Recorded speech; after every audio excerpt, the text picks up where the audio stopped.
Nah, oke. Assalamualaikum warahmatullahi wabarakatuh.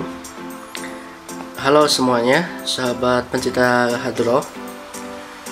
Bagaimana sih cara agar kita supaya di dalam ketukan hadroh itu bisa lancar, ketukannya pas, dan pokoknya enak didengar? Karena kebanyakan itu para pemain hadroh yang baru itu sering ngeluh karena kesusahan di dalam menselaraskan ketukan hadroh tersebut. Sebenarnya gini ya, kalau kita pikir-pikir, kalau kita teliti, di dalam melatih hadroh itu kuncinya harus konsisten dan harus ada kesemangatan di dalam dirinya pemain masing-masing. Karena apa? Kelancaran di dalam menabuh ketukan hadroh itu bisa lancar, bisa sukses berkat sering latihan. Nah, maka dari itu saya sarankan kepada para pemain hadroh pemula yang baru belajar ya, supaya cepat bisa ya, kita harus semangat terus belajar, harus konsisten. Nah, bagaimana kalau gak punya alatnya nih? Karena alatnya cuma dipakai buat latihan saja. Nah, diusahakan di rumah juga ada sesuatu atau barang apa ya yang harus dipukul atau dibikin ketukan. Misalkan kalau ada galon bekas, ada kompan bekas, ember bekas, gak apa-apa, itu dipakai sarana buat latihan. Karena memang apa ya, dalam ketukan hadroh itu pengen lancar ya harus sering berlatih. Karena kalau tidak berlatih ya itu tadi susah ya. Makanya kita harus tetap semangat, harus tetap optimis, jangan pesimis. Nanti juga akan bisa secara perlahan-lahan ya. Bagaimana loh kalau belajar darbuka? Nah, darbuka ini memang perlu keuletan, ketekunan, dan kelincahan jari ya. Itu juga harus sering dilatih secara terus-menerus ya. Kebanyakan ketika latihan hadroh itu sedikit-sedikit menyerah, nah itu tidak akan berhasil ya. Harus konsisten, minimal ya tiap hari kita pukulin barang-barang yang ada di rumah ya, tapi bukan barang berharga. Kalau barang berharga nanti rusak, itu emang ya barang-barang bekas lah, itu yang patut untuk dicontohkan. Terus bagaimana sih kalau yang ngelatih ibu-ibu nih? Nah, melatih ibu-ibu itu karena mungkin dari faktor usia dan tenaga juga masih berkurang tuh ya. Jadi ya kalau ibu-ibu tuh harus secara perlahan, tidak usah terburu-buru. Berbeda dengan anak-anak muda, remaja, pemuda, itu cepat hafal karena masih memiliki tenaga dan juga pemikiran yang cemerlang. Nah, kira-kira seperti itu ya. Jadi intinya sih tetap semangat. Latihan hadroh itu perlu keuletan, ketekunan, dan yang paling penting yang menjadi catatan ya dalam performa permainan hadroh, yang diutamakan itu selain ketukan yaitu suara vokalis ya. Karena menurut beberapa penilaian, hadroh itu menjadi nilai plus ya ketika memiliki suara vokal yang bagus ya. Kalau misalkan seperti marawis lebih ke tarian-tariannya. Berbeda dengan hadroh itu berfokus, yang difokuskan itu kepada vokalis. Makanya tiap hadroh itu pasti vokalisnya paling sedikit 5 bahkan lebih. Karena apa? Karena memang hadroh yang dibesarkan itu dari segi vokalisnya. Nah, selain dari ketukan, yang harus dijaga dari pemain hadroh itu adalah dari mentalnya. Terkadang karena kita tegur, misalkan suaranya terlalu kurang tinggi atau suaranya gak lepas, terkadang kalau mentalnya jelek itu suka down ya, suka tersinggung. Nah, maka hal-hal seperti itu ya, apalagi kalau Anda misalkan menjadi vokalis ataupun menjadi pemain hadroh, itu harus dihilangkan.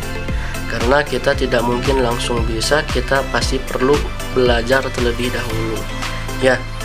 Vokalis juga kalau sering dilatih lama kelamaan itu akan terlatih juga. Yang tadinya suaranya tidak bisa suara tinggi misalkan, yang tadinya suaranya susah lepas, yang tadi suaranya masih keras atau suaranya agak lembut, kalau sering dilatih nanti juga akan terbuka dengan sendirinya. Makanya latihan itu sangat dipentingkan, sangat dibutuhkan. Kadang perform permainan hadroh menjadi kurang baik karena latihan yang tidak cukup. Makanya minimal kita berlatih hadroh kalau ada waktu senggang itu seminggu sekali atau seminggu 2 kali, itu lebih bagus supaya cepat bisa ya. Nah, backing vokal juga itu sangat dibutuhkan karena menjadi nilai di dalam sebuah performa hadroh. Tanpa backing vokal ya suara juga itu kurang bumbu gitu. Harus benar-benar diperhatikan juga ya. Terus juga backing vokal juga ini sangat diperhatikan ketika permainan hadroh dilakukan ya. Apalagi kalau misalkan ikut festival ya, ikut lomba, pasti backing vokal itu juga menjadi nilai. Ketukan, apalagi ketukan itu sudah jelas ya, sangat diperhatikan dan menjadi nilai tersendiri. Maka dari itu yang perlu dilatih ya, selain penabuh hadroh atau para perkusi, backing vokal juga itu harus sering berlatih juga. Bagaimana cara berlatihnya? Ya minimal ya kita sering-sering dengarkan sholawatan, karena dengan sering kita mendengar vokalis-vokalis yang sudah bagus, itu kalau kita sering menirukan, suatu saat juga kita bisa menirukan suaranya ya. Tetap aja berlatih ya.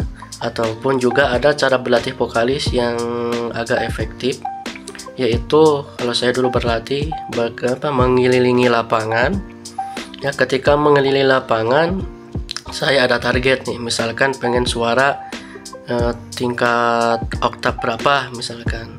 Lari dulu nih, sesudah lari baru diteriakan mau nada A misalkan, B ya, terus sampai nada yang kita tuju itu tercapai. Nah, kalau tidak seperti itu ya mungkin agak susah juga. Kalau dulu saya berlatihnya seperti itu, masih belum tercapai nih, lari lagi di lapangan, teriakan lagi. Nah, alhamdulillah sedikit-sedikit suara pun ada perubahan. Dan latihan seperti itu pun tidak sekali-kali, yaitu perlu kekonsistenan, perlu keuletan dan kesemangatan.